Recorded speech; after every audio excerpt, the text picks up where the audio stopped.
through the chat, and we'll go through them during our Q&A session. If for whatever reason you need to speak, we have the ability to unmute you, but hopefully we'll be able to handle the Q&A through the chat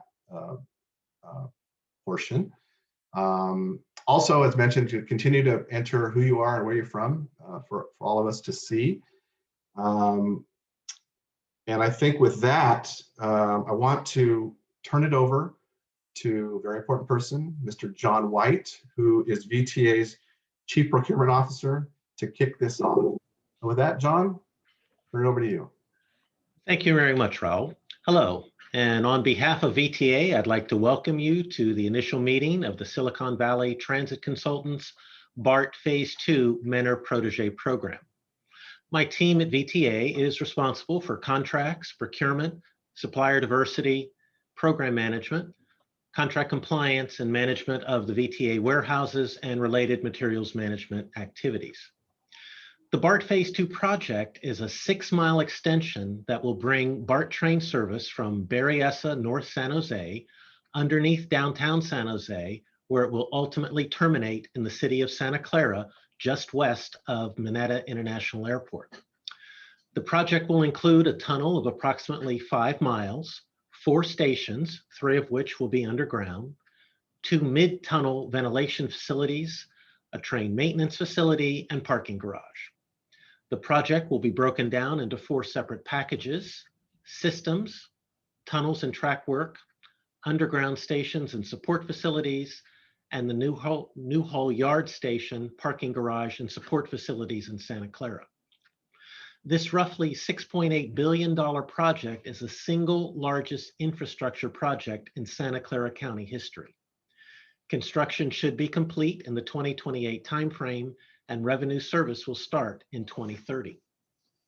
The Mentor Protege Program evolved as a part of the demonstrated commitment on the part of VTA and the Silicon Valley Transit Consultants to the long-term development of increasing the capacity of local small and diversity-owned construction firms.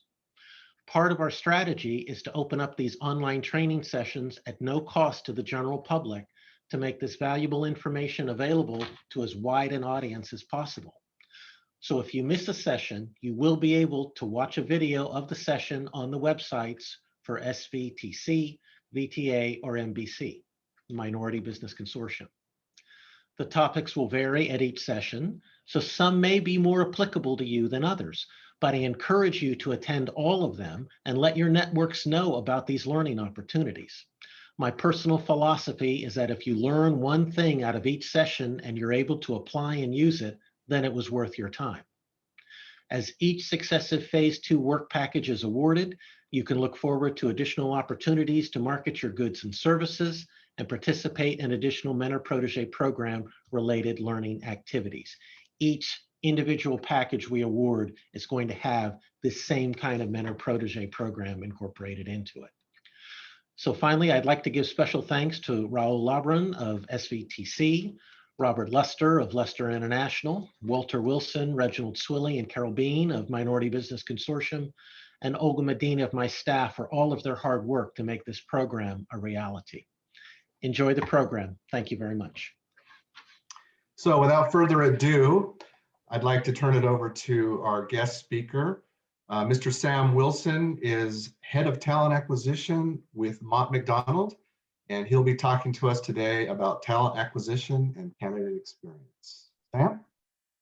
Good afternoon, everyone. Thank you very much for that introduction, and thank you for the words to start with there. As Raul mentioned, I'm Sam Wilson. I'm the Head of Talent Acquisition for Mott-MacDonald in North America. What that means is I'm responsible for defining our strategy on how best to attract talent through many means and from all levels, from graduate to our strategic hires at the top of the organization. Prior to joining Mott-MacDonald, I'm from the UK. You may have guessed by the voice, but I'm not from New Jersey, where I'm currently based. But I used to do staffing, digital and tech recruitment for firms like Microsoft, BBC, and digital media organizations as well. So experience on both sides of the channel. Today, we're going to talk about 4 main areas: the availability of talent in North America, defining your employer brand, identifying that talent, and interviewing and candidate management.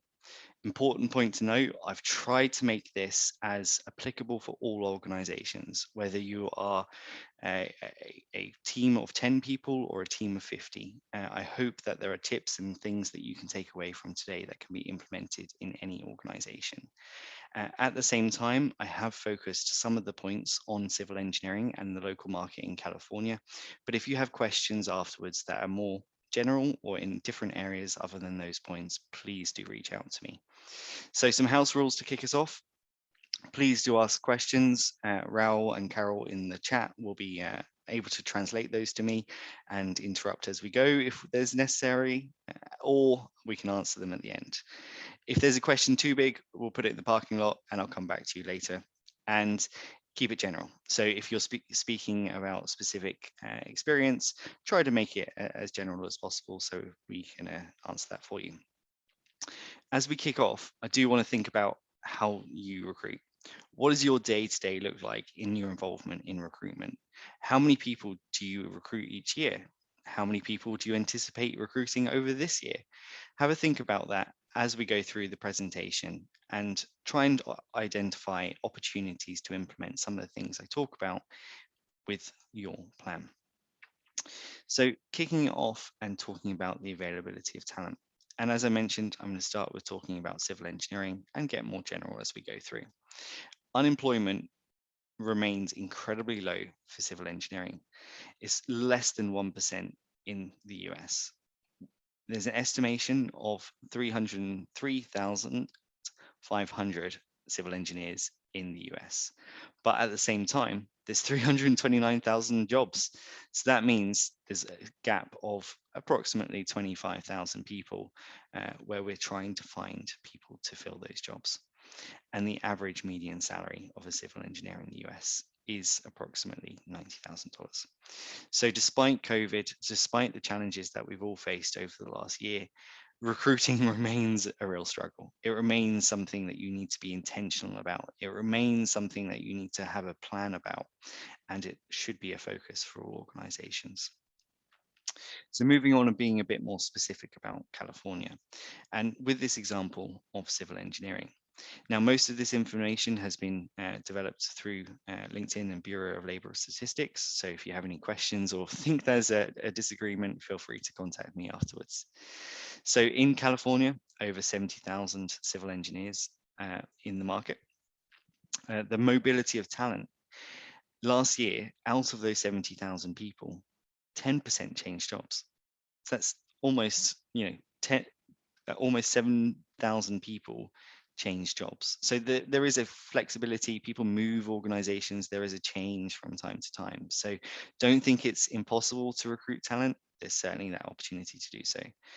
The demand remains incredibly high for civil, electrical, and mechanical engineering. Even on LinkedIn, which has the opportunity to showcase the hiring demand, it is the highest area out of all areas that Mott-MacDonald recruits for. As of this morning, though, 4,000 civil engineers in California were open to new opportunities. That means they are proactively seeking a new position. That means they could form part of your candidate pool. And the gender split. We are all striving for greater diversity within the engineering field. Just now, most of my team are participating in the National Society of Black Engineers NSB 47 conference, which is taking place right this second. And we are attempting to diversify and make sure that Mott-MacDonald represents the communities that we serve. But an important figure to remember is that in gender split, currently only 30% of people who identify as female are civil engineers in California. It's not going to get easier, I'm afraid, as well. Significant increase in demand is expected over the next couple of years. There's going to be 139,000 extra engineering jobs in the market by 2026. And 23% of those extra jobs will be in civil engineering. So start being focused about it now, have a plan and stick to that plan and adjust it as we go through. Moving on to the next section and talking about employer brand. It's an important element to mention it's an important element to distinguish between what is your brand as an organization and what is, you know, what are you trying to do for your employees and the people you're trying to attract to your company. We actually went out to the market in California and we surveyed quite a few people who were civil engineers. Interestingly enough, pay and benefits, yeah, it was up there, but it wasn't the number one thing people were looking for. Good work-life balance was by far the winning category that is most important to candidates in the market. So when you're thinking about your employer brand, don't just think, hey, we're going to have the best benefits, we're going to have the best compensation. Think about those softer skills as well. Think about, hey, does your company have a convenient commute? Can you work from home sometimes? Can you have offer job security and long-term opportunities on long projects? Is your organization inspiring your colleagues and the culture? Do you have a purposeful mission? Are you open and effective in engaging your candidates and your employees? And really important in the realm of engineering in particular, can you offer challenging work? And does an individual have influence over what they do day to day and the priorities associated with their tasks? So as we move forward into this area of the presentation today, take a look at your organization, take a look at what you offer your candidates and your employees, and think not just at compensation and benefits, but think about what these candidates are looking for on the softer side. Some of the things that Mott-MacDonald stands for. We have our pride values. So this is our mission goal on how we treat individuals, both internally at Mott-MacDonald and how we service the community externally. If you go onto our LinkedIn page or go into our or follow us on Facebook, you'll often see that the social media posts that we're putting out incorporate our pride values. We're talking about social outcomes. We're talking about the communities that we're enabling by helping and assisting our clients with their projects. When we say progress, we're looking at embracing change. We're looking at improvement. We're looking at respect, how we respect the environment. In Mott-MacDonald's really big claim to fame last year, we became the first organization of our kind to be certified as carbon neutral globally, which we're really proud about, but it's something that we strive to help our clients with as well. Integrity, we deliver on promises, behave ethically, and do not tolerate bribery or corruption. Drive and excellence at the end, so always being at the forefront of technical advantages. And I think actually you'll hear from Jay Mazer in a series of presentations about some of the technical things we're doing here. So that's just what Mott-MacDonald showcases in our employer brand. You may pick on some of these points, you may have different points, but they're just an example there. So some of the ideas for defining your employer brand, and taking what we said earlier and being a bit more specific in what you could talk about. You could talk about learning and development. You could talk about how people progress in your organization. You can include that in your social media campaigns. You can talk about innovative technology or the exciting projects you're working on. You can talk about diversity. You can be proud that you have an organization that reflects a community. You can offer best-in-class recruitment. That's a really positive way to ensure that you have a good experience for your candidates coming into the organization. And two main points at the end that not necessarily outward focusing, but certainly should be inward. Recognition to the staff, showcasing through awards, and communicating it. Communicating to your current employees what your brand is about, what you're doing in recruitment, where you're growing, where you see the progression of your organization, and that will also enable you to have greater reach outside them. Stemming along from that, social media. Encourage your current employees to review your company on Glassdoor. It's such an important method nowadays, and so many people are using it as part of the interview process. If you can encourage your current employees to showcase what you're up to day in, day out, that's going to be enormous benefit for people looking and trying to find a position, or even people that you've engaged who then go and research your company. Have a LinkedIn company site. Nothing too detailed, doesn't need to be everything on there, but certainly have the opportunity to have your projects, your people, and network through that way as well. An important statistic that Glassdoor put out is that 70% of candidates will visit a social media channel as part of the recruitment process. So if you're talking about your employer brand, if you're talking about your projects, if you're talking about the people, then that's going to stand out to the people that are interviewing with you. Those are going to stand out for the people that you're trying to approach to interview with you. It's so important that you have the opportunity to showcase that through your organization. These tools, important part to make, do not necessarily define your employer brand, but enable it. So having a Glassdoor page, having a LinkedIn site isn't your brand in itself, but showcasing through those opportunities certainly is. So moving on, the recruitment process itself. I've broken it down into 7 steps that I'll talk about some in more detail throughout this presentation, but some I'll just highlight here today. So identifying the need. It's really important to identify when is the right time for you to recruit. When is the right time that you're going to be able to offer that person an opportunity to join your organization? So some of the things to look at. When is the project going live? When will you be able to receive payment for putting that person into a position if you're working on a project like BART Phase 2? When can you ensure that you have the opportunity to keep that person motivated and keep them effective and not bring them on too early to dispel them? So a general rule of thumb that we use is 60 to 90 days. If it's a role that we feel confident that we're going to be able to fill in a timely manner, then 60 days is great. It gives us the opportunity to post it, go through the interview process, it takes a couple of weeks, and allows us to receive a good pool of candidates and make a timely decision. If you're looking at a more strategic position, or you've had real difficulty recruiting that skill set in the past, maybe you want to think about that earlier. Maybe you want to think about a recruitment plan earlier in the stage, so that when that need is needed, you do have the candidate in place. Defining the brief, we'll go into a little bit more detail later on. Candidate attraction. Is it just posting a job? Is it LinkedIn? Is it a staffing agency? What's the best way to fill the position and vacancies that you have?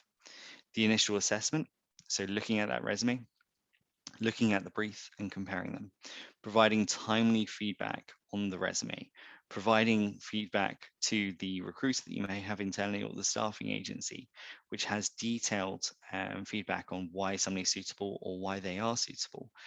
That's so important for enabling the recruitment process. If you're working with an internal or external recruiter, you need to give them the vision of what the role's about. You need to spend the time to invest in them so that they're successful in bringing the most qualified candidates to you. The interview process, we'll talk about it in a bit. It's changed. Most of the world has moved to a virtual format, but historically, Mott-MacDonald had 2-stage interview process. One was a telephone interview, 30 minutes, initial assessment. The brilliant thing about a telephone interview, it enables the candidate and the hiring manager to take that call at a convenient time for them. They don't need to come to an office. They don't need to get behind a camera or a laptop. Most people are nowadays because they're already working from home. But certainly it enables greater flexibility and speeds up the process. And then just one final interview, enabling them to see the culture in the organization. The offer, i.e. making sure they've got the right package, and then the onboarding stage. People don't often think as onboarding as part of the recruitment process, but it's so important. If somebody's not kept in touch with after the offer stage, after they've accepted, then hey, what kind of opinion are they going to have of your firm on day one? It's so important to keep them engaged up to and including their start date, and then ensure they have the opportunity to network with the people in the organization from day one. It's important that they have a clear understanding of the responsibilities of the position from day one, and they're connected and given the resources that they have for the first 3 months. Up to and including 3 months is definitely still part of the onboarding stage. So before I go into detail about individual stages throughout this process, the recruitment process in itself. I just want to talk about the rule of three. It's something that we try to do at Mott-MacDonald. 3 days to review a resume, 3 days to arrange an interview, 3 days to provide interview feedback. Why? Well, a candidate has mixed emotions through the recruitment process. If we can improve the timeliness of the candidate experience throughout with communication and timely feedback, the candidate is going to have a much more positive recruitment process. If your candidate is waiting longer, then you're going to have to do more and take them higher in able to get them to accept the position. If the person is having a recruitment process where they maintain a positive opinion of an organization because they've received timely feedback, because there's been honest and open dialogue throughout, then there's going to be a significant opportunity to land that person. We'll talk about candidate management throughout the process and what the candidate should be feeling through their experience. But certainly time has such an importance with it. If you can stick to the rule of three in holding yourself accountable, holding your company accountable and the recruiters, then you're going to be able to move through the process quicker and ensure that that candidate has a really positive approach throughout the stages. So let's talk about the first main topic I wanted to discuss in the recruitment process, and that's defining the brief. What is it you're looking for? What is it you need? What are the requirements for the position, and who does that person need to be?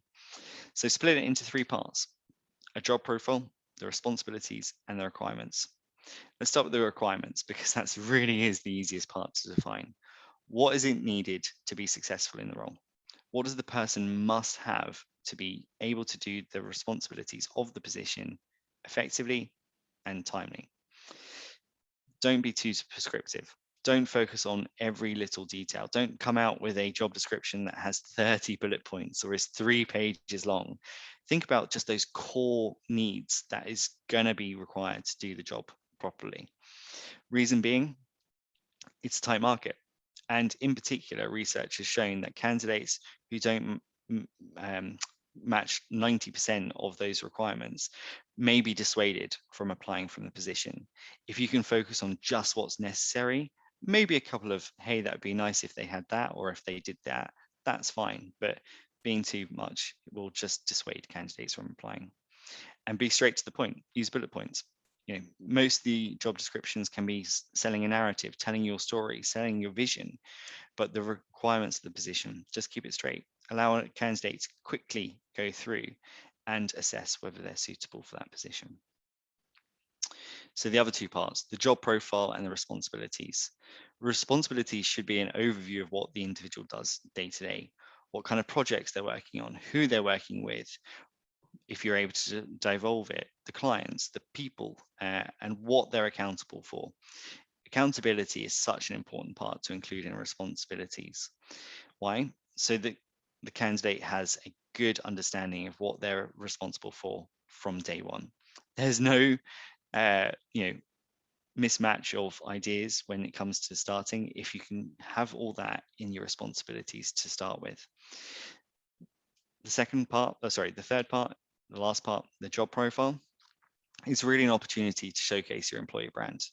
Talk about the things that I mentioned earlier. If you've got a learning and development program, if you've got mentorships, if you've got good benefits. I mean, the state of Colorado now requires all job vacancies to include an overview of benefits. I'm sure other states will mandate that in the future as well. So talk about these things and set yourself apart from day one. If you're a minority business enterprise and you have a certain vision for where you're taking your organization, talk about it. Allow a candidate to get an understanding of your vision, your organization from day one, and use it to really capture their attention when they're searching for jobs, or when you've got a passive candidate grabbing their attention when they may not necessarily be open to opportunities, but they're just reading that job description to see how it goes. Identifying talent. That's the trickiest part of the stage. Finding talent is like a needle in a haystack right now. and it's tough. It's tough. I've focused on some of the things here that I think most organizations can implement. There are so many different ways to recruit, identify both passive and active candidates, but these 5 and a 6th one on the following slide will allow you to take away something today. So your own network. Focus on having a list of people that you've met at a conference, that you've bumped into on a project, that you had dinner with a friend the other week, but mentioned that they do civil engineering. Keep in touch with those people. Have them as a ready to contact Rolodex, so that if an opportunity did arise, then you can reach out to them about it. Employee referrals. Develop a culture where your current employees are your recruiters. Organizations like Apple, like the tech firms, rely heavily on employee referrals. Your best asset is going out and reaching the best people that they know, and reward them for those incentives. Some things that people do are bonus, personal day, half a personal day, or even pelotons. I've seen that recently. Pelotons are becoming the key benefit that people have. Maybe it doesn't need to be something as pricey as that, but maybe it can just be some recognition within your team as thank you for bringing that person to our attention. Your recruiters internally are your best asset. LinkedIn. I mentioned your own employer or company profile earlier, but what about your own brand? Make sure that you've got a LinkedIn that reflects yourself. Make sure it talks about your company. Make sure it showcases where your career's been, just in case there's the opportunity for a candidate to check you out before coming to that interview. And hey, we're both banana slugs, as Carol and I found out earlier before joining this call. Those small connections will enable candidates to really get a picture of you. And at the same time, it will allow you to connect with other people.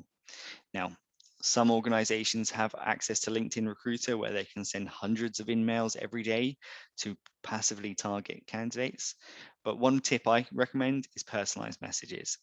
If you go and connect with an individual, you have the opportunity on their page to send a message that is relevant to them. That way, they're getting it to their inbox and they're getting a personalized message when they accept, rather than just a cold call, hey, accept me. You could use that as an opportunity in that connection request to say, hey, I want to talk to you about this job. Hey, thanks for your time last week. Maybe you've got an opportunity to talk about X, Y, or Z, X, Y, or Z. And that's a good chance to use a free element of LinkedIn without having to pay extra for it. Career fairs. Now, if you're looking to engage early career talent, don't go to 30 colleges, don't go to 20, don't even go to 5. Focus your company on building relationships with one college to start with. Find out when those networking events are. Find out when those extracurricular opportunities are to present. Get to know the professors. Get to know the opportunities to showcase your brand. By focusing on one rather than focusing on many, you'll have the opportunity to identify that talent that would be going to those career fairs a lot sooner, and have the opportunity to bring them into your organization before competitors and other companies do too. Professional and diversity networks. I mentioned at the beginning, my team are currently in the National Society of Black Engineers NSBE 47 convention, which is being hosted virtually this year. That's just one organization. Other amazing ones include WTS, or Society of Women Engineers, or the LGBT engineering group that's starting up. These are opportunities to not only represent the company that you're doing with the values that you stand for, but an opportunity to fill some upcoming vacancies. Great resources. There are events throughout the year, and check them out. So the last one of identifying talent I want to talk to you about today is staffing agencies. And I did see in the list today there's a couple of attendees from staffing agencies, so I'm definitely not going to say anything offensive. They are absolutely a resource for your organization in the right circumstances. They can fill short-term needs when you don't necessarily have a opportunity that's going to be for the long term. Maybe you just need to get somebody on available for 6 months. Maybe consider that staffing agency. You're having a really tough time to fill a role, and you know there's a specialized firm out there. that can represent your brand, that can be an extension of your recruitment team. The agencies that I have worked with historically, I've always said that I want them to be an extension of my team. I want them to represent Mott-MacDonald's values, our ethics, our beliefs, and have the conversations with candidates that are like if I was speaking to a candidate, and pick a firm and build the relationship with them. Don't go out to 30 firms, don't go out to 20. Same with the career fairs and the colleges. Pick a couple of firms that are going to work for you so that they can invest the time in you and you can invest the time in them to understand what you're looking for. Pay a fair price for the services which you receive. And my big tip on the term side is insist on a rebate, not a replacement of equal qualifications. Why? A rebate enables something back to you should something not work out. Things don't work out 100% of the time. And having a rebate will ensure that you get your money back rather than waiting for a longer time to see if that agency can identify a talent of equal qualification. So those are just some of my tips talking about talent attraction and identifying talent. There are so many more ways that you may be doing it, but just focusing on the ones that every organization can implement. Now I'm going to move on to the interview process, and it's a two-way street. It's not just a candidate coming in and you grilling them, you saying, hey, question. It's like it really. It's getting to both parties. It's exploring whether this is a good fit for both the people that are meeting. And some people really struggle with that balance, the assessment and selling the opportunity. Some people, question, don't articulate their vision, don't articulate their brand, don't get an understanding of what the what the company is about for the candidate. And some people sell the opportunity too much. They haven't actually assessed the person properly because they're too focused on selling them the dream, selling them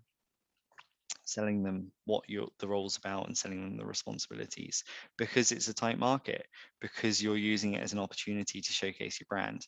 So make sure you have a blend. And the best way to do that is to split the interview up into quarters: introductions, assessment, questions, and closing and selling.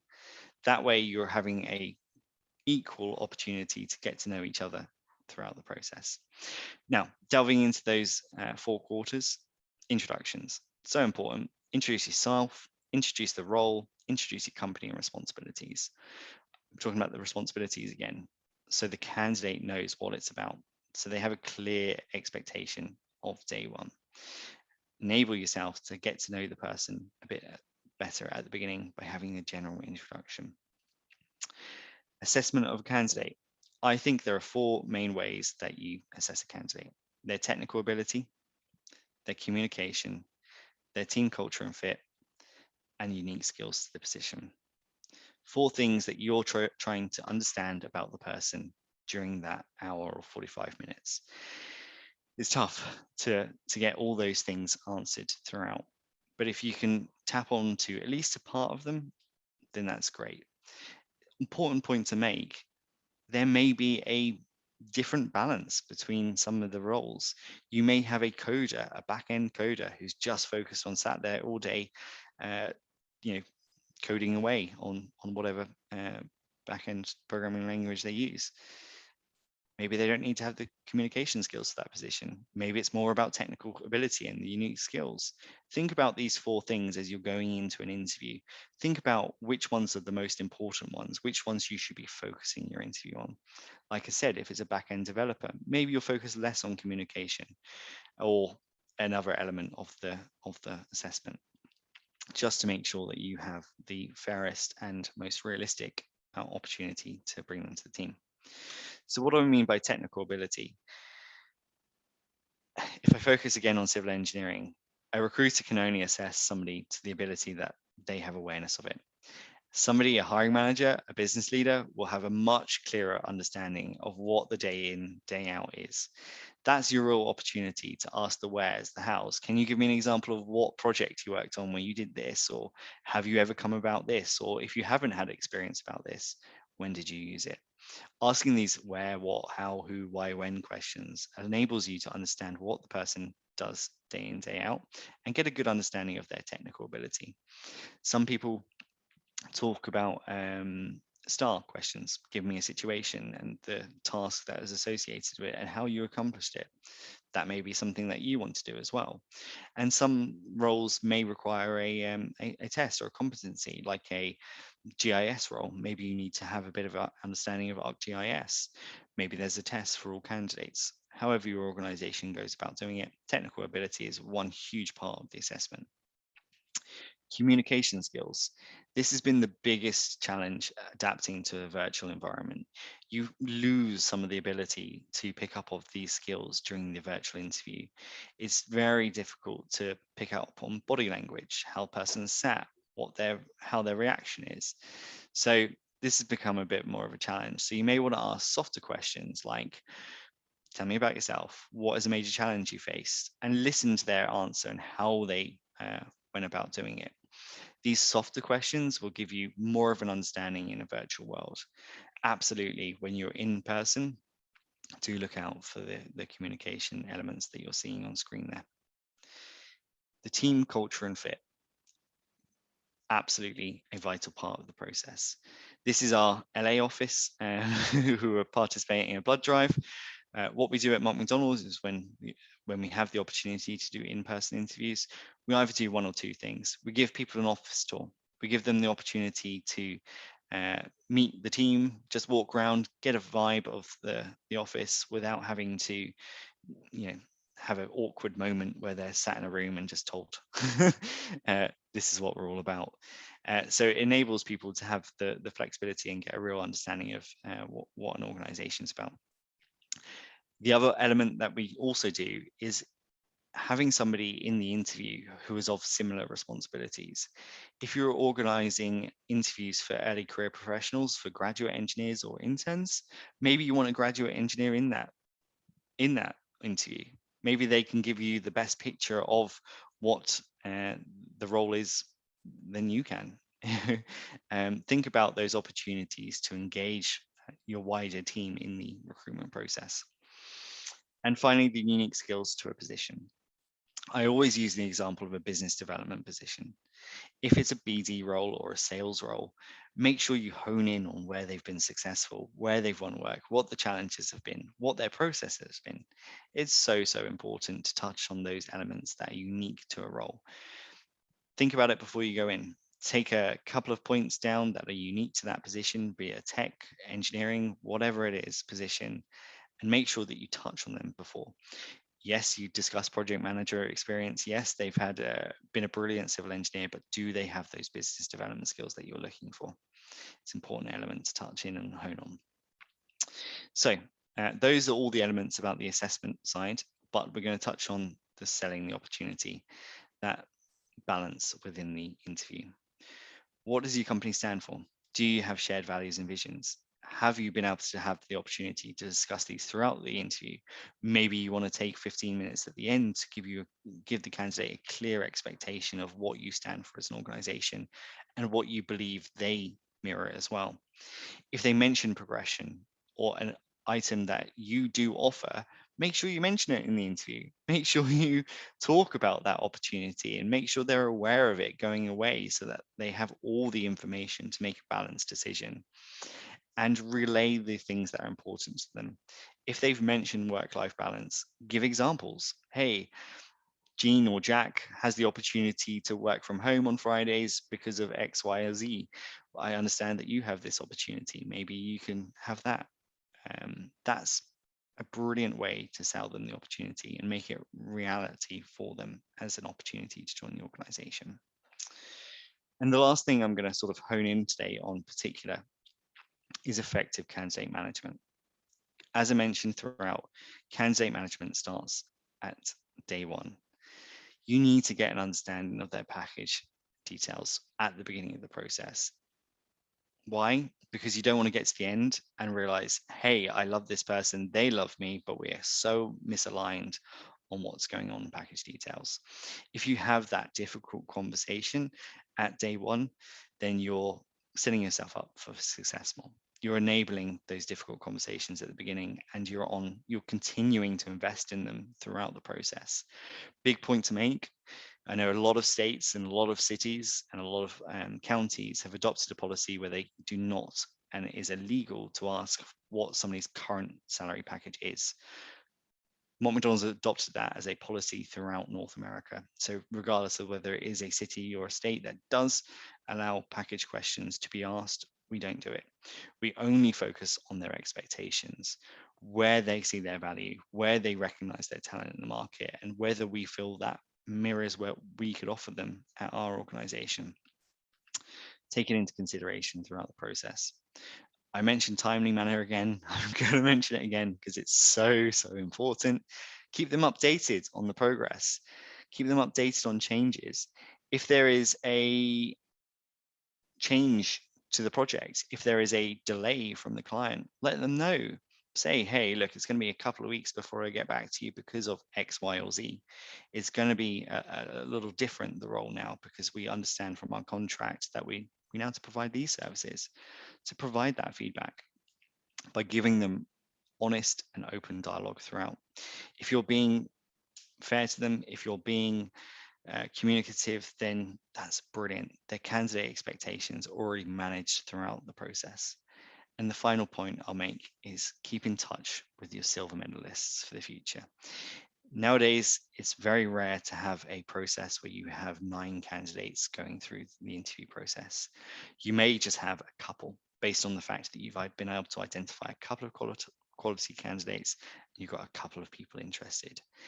If you're only looking for one position, keep in touch with that silver medalist. Add them to LinkedIn, add them to your pipeline, and ensure that you part amicably by giving feedback wherever you can possibly give feedback to identify potential opportunities. As I've said before, and I've said throughout, recruitment is so difficult. There is not a million candidates out there waiting to join your organization. By treating a candidate respectfully throughout the process, by being honest with them and keeping in touch for the future, you'll enable your brand to be really positive in the recruitment world. It will remain really positive on sites like Glassdoor when then people are filling out their responses to interviews. So definitely part amicably. That's it from me today. All the things I was talking about in the presentation, and I seem to be right on track on times wise, so that's really good as well. Raul, any questions in the chat that's gone through thus far? We have. Thanks so much, Sam, for the You're presentation and staying on time. We appreciate that. So Hamilton T wins the prize. He's asked a few questions, but before I jump into his questions, just in general, Sam, you use the civil engineering as your example. Yep. Would you say that statistically, a lot of those statistics transfer across other disciplines? Certainly within engineering, absolutely. Yeah, certainly in the realm that Mott-MacDonald operates in, whether that's a rolling stock engineer with a mechanical or electrical background, or an electrical power system studies engineer joining a project in Toronto. There is a significant shortage of skills at the moment, and will continue to be for the foreseeable future. So yeah, it's a challenge. And secondly, you represent a very large firm. I'm from a very large firm, but to me, the principles that you discussed today apply to really anybody who's going through a recruiting process, whether you have a recruiting manager or not, and maybe you're the owner and the recruiting manager, but these processes and the things you talked about today seem to be fundamental. That's true. As I mentioned at the beginning of my introduction, I started my career in recruitment in a staffing agency, and I used to work with digital and tech firms. Yes, I worked with Microsoft and the BBC, but I also worked with boutique UX UI agencies that had 15 or 20 people. I really believed that having those culture and having these conversations with them throughout the process enabled them to do recruitment successfully. And if people who have a smaller firm, like you say, who are wearing multiple hats, managing director, CEO, recruiter, can instill some of these, absolutely, it's fundamental for all organizations. Excellent. All right, so let me jump in. And Hamilton, I'm gonna take your first two and combine them. Hamilton asked, with the low supply of available engineers, do the new graduates in engineering are being considered as a source of employment for the BART program? That's the first part. And then he says, how do small disadvantaged businesses attract candidates who are seeking higher compensation and benefits, compete with big enterprises that have massive capital reserves? So Sam, before I turn it over to you, let me start with the first part of the question and then tee it up. The short answer is yes. The personnel that are on the BSV program now come from different sources. Obviously, directly from the firms, the prime firms, I'll call it, where we're hiring people on. But then a big majority comes from our sub-consultants, firms that are on this call. So right now we're kind of on a yearly task order basis, and the development of that task order, we are defining roles and responsibilities. And so our firms and your firm should be looking for opportunities to add staff to provide expertise to the program. I wanted to combine those two because secondly, I do understand the issue with competing with larger firms, the smaller firms competing with larger firms with talent. And one of the ways is to find those opportunities on attractive programs like BSV2. So if you're a small firm, you're on one of these teams, you look for opportunities to get new roles in your contract, and you advertise that the opportunity to work on a big project. And in general, Sam, maybe you can elaborate. Your firm needs to, as Sam alluded to, your firm needs to identify what's attractive about you and your firm and sell those to separate you from the big firms. Anything more to add, Sam? No, just those 2 points. Selling the employer brand, it's not all about pay and compensation. There's a whole variety of elements that you could offer prospective employees. Second point, talking about that projects, it's such an important point. When we develop marketing material, we've noticed that engineers tend to focus more on the projects than the people. If you're part of a program like this, use that as an opportunity to sell your brand. You're having a very, very unique position in the market to talk about these awesome projects that are taking place. So certainly use it wherever you can. Hamilton asks, at times the sub-consultants are competing with primes in attracting candidates since primes can offer better benefits. How do we handle the problems as a smaller, let's say smaller or a sub-consultant competing on the benefit side? Well, I'm not familiar with the variety of elements of the benefits side, I'm afraid. One thing to consider is a staffing agency. I know that some staffing agencies that we've worked with historically at Mott-MacDonald who hire people on a temp basis offer really great benefits. So consider that as an option.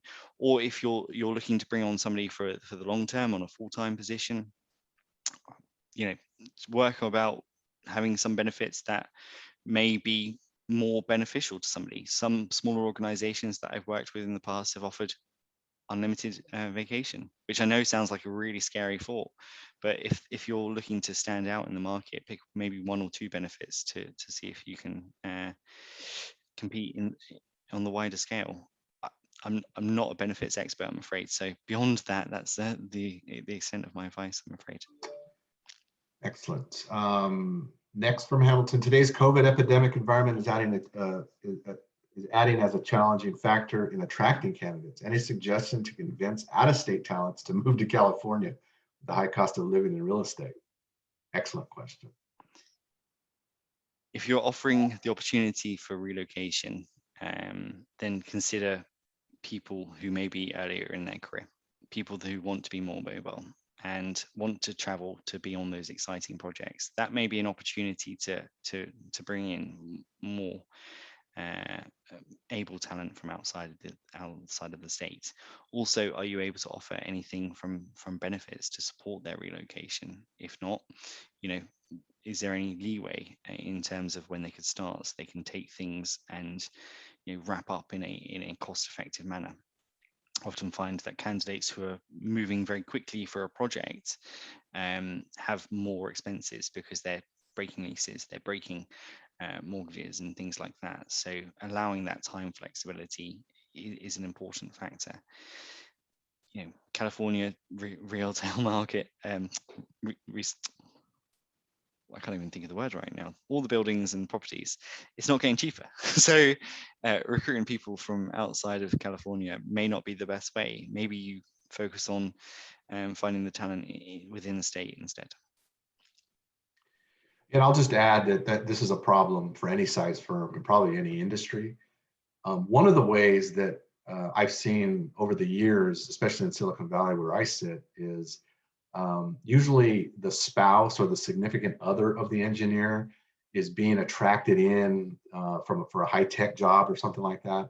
And so you want to, the reverse of that is when you're talking to somebody who's being recruited in, you got to sell the other industries that are here for maybe the significant other or the spouse and say, there's great opportunities for advancement in other fields as well, which would eventually make this area affordable. And obviously you got to sell, living in California, all the benefits of that, besides how expensive it is. Okay, Rachel Case asks, how do you balance the challenge of the chicken or the egg? Firms need to have the right people to win the work, but have to have the work in hand in order to attract the right talent. Definitely the chicken and egg scenario. Sam? Yeah, so one thing that we've done historically, and I've seen other smaller organizations do, is contingent offers. Hey, we're looking at this project. We hope to win it. If we win it, will you come on board? So signing an agreement that allows somebody the opportunity to have commitment that this is where their career is going and allows you to bring on the person in the right timely manner. In terms of bringing on a person to win a project or include with the proposal, that's where it gets more tricky, because if you're recruiting somebody from a competing firm, they're also going in for the proposal, then you don't want to be naming both names in that proposal. So focus on the people that will be not double booked and who you do not have agreement to represent. You referred to that as a contingent offer. Is that contingent correct? Offer, yeah. Contingent Absolutely. On a particular project win or something else transpiring. Yeah, absolutely. So my first role for Mott-MacDonald before relocating from the US is I used to look after all our renewables projects in sub-Saharan Africa and in South Asia. So I was responsible for identifying talent and relocating them to these project locations. So a big element that we would look into was, hey, we're looking likely to win this offer. We just want to make you aware of it. This is what it's going to be. Can you sign this and have agreement if we win it that you come join us? If you don't, then hey, we'll keep in touch for the next opportunity. That's been something that's been really successful for firms. May I, Raul and Sam? Absolutely. The question that Rachel is asking is a good one, but what is the disadvantage of that person being on both projects? You can list it on a smaller company's project, and then they might be on another major company. They might be listed on that project as well. I mean, to that individual, it's an advantage to them.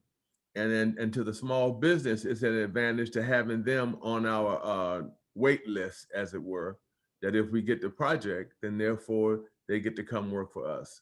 Wouldn't that be an advantage?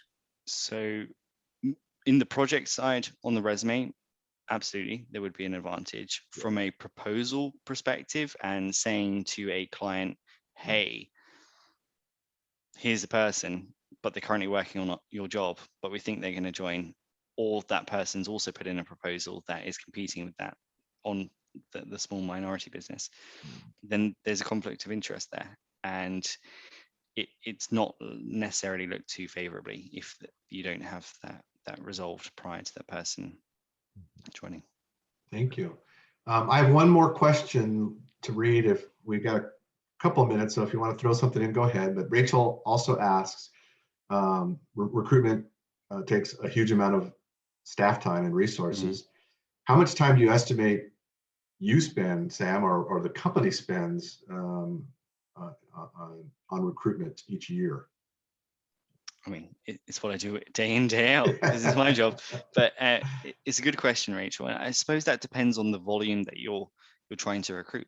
And I know our hiring managers equate it to a day position, a day per position, but they have internal recruiters. So that's quite lucky for them. And when we're looking at a day per position, we're thinking, hey, resume review, interviewing, helping with the offer, having some input there.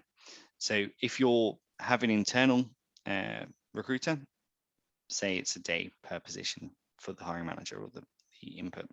If you don't, then it's probably going to be extended. It's probably going to be a couple of days that you're going to focus on recruiting for that position if you're that person that's wearing multiple hats. So that's the way I would balance it and translate it for all organizations, Rachel.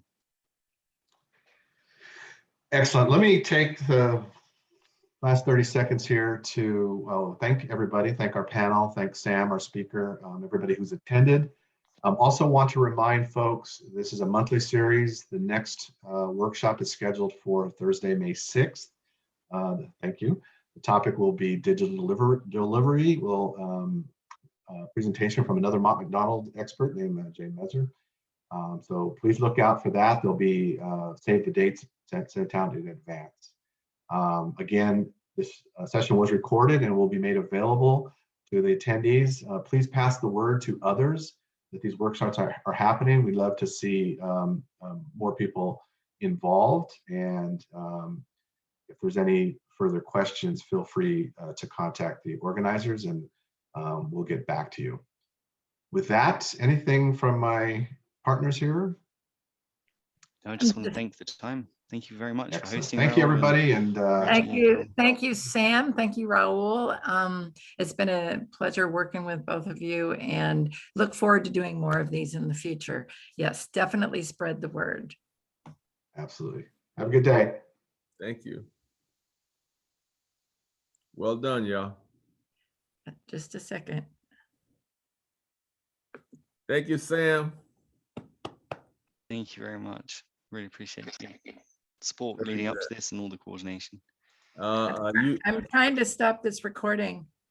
Oh, I started it, so maybe I can stop it. You started it? I did start it. Somebody asked to pause.